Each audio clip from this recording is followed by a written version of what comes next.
Understanding dilution is one of the most important concepts for anyone interested in startups and venture capital.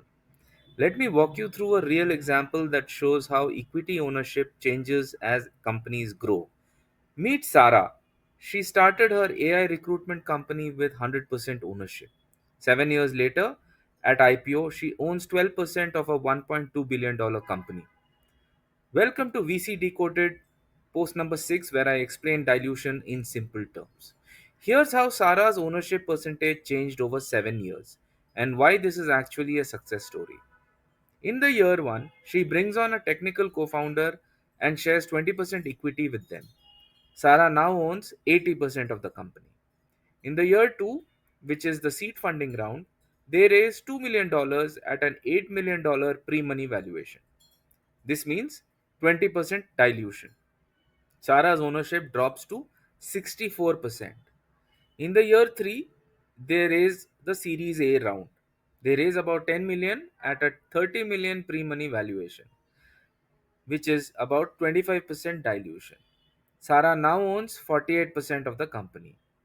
In the year 4, which is Series B, they raised 20 million at an 80 million pre-money valuation.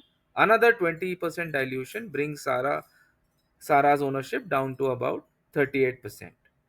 In the year 5, which is Series C, they raised 40 million at a 160 million pre-money valuation. After 20% dilution, Sarah now owns about 30%. Between funding rounds, they regularly expand employee option pools to attract talent. Each expansion reduces existing shareholders' percentages. Sarah's ownership drops to about 25%. Now, in the year 7, they have a pre IPO fundraise round. They raise about 100 million at a 100 million pre money valuation. This significant dilution brings Sarah to 12%. Now, you might think this sounds like a disaster, but here's the key insight. Sarah is celebrating because her 12% of $1.2 billion now equals $140 million. Compare that to her original 100% of a company worth $0. This illustrates the fundamental principle. It's better to own a smaller percentage of a valuable company than a large percentage of a company worth nothing. Now, let me explain the key factors that drive dilution so that you can understand how this process really works. First, anti dilution protection. When VCs invest, they often negotiate clauses that protect them if your next funding round happens at a lower valuation.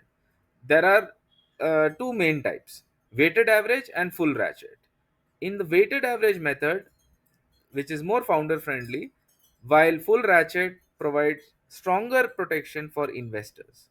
Second, liquidation preferences. VCs typically negotiate to get their investment back first before other shareholders receive anything. This means if Sarah's company had sold for 50 million instead of 1.2 billion, the VCs would have received their money first, potentially leaving very little for founders and employees. Third, employee option pools. Every funding round usually requires expanding the option pool to attract and retain talent. These new options typically come from existing shareholders' percentages, not just from new investment.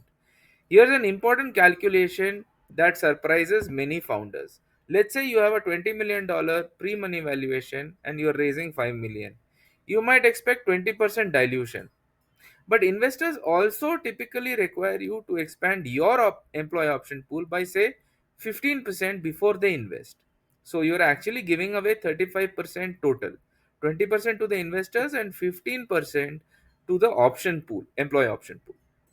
Your dilution is higher than the simple investment calculation suggests. So, how can founders navigate dilution effectively? First, understand when option pools get created, try to negotiate for them to be established after the investment rather than before, which can help preserve your ownership percentage. Second, learn about different types of anti dilution provisions. Weighted average protection is generally more balanced than full ratchet protection. Third, use cap table modeling tools to project your ownership through multiple funding rounds. This helps you make informed decisions about how much equity to give away. Most importantly, focus on building company value. As the Sara story shows, 10% of a $1 billion company is worth far more than 90% of a $10 million company. Dilution is simply the cost of accessing growth capital and expertise. When done thoughtfully, it's an investment in your company's future success. Next in VC Decoded, I'll explain term sheets, the documents that outline the key terms of investment deals. Thank you for watching and keep following me for more such insights. Thank you.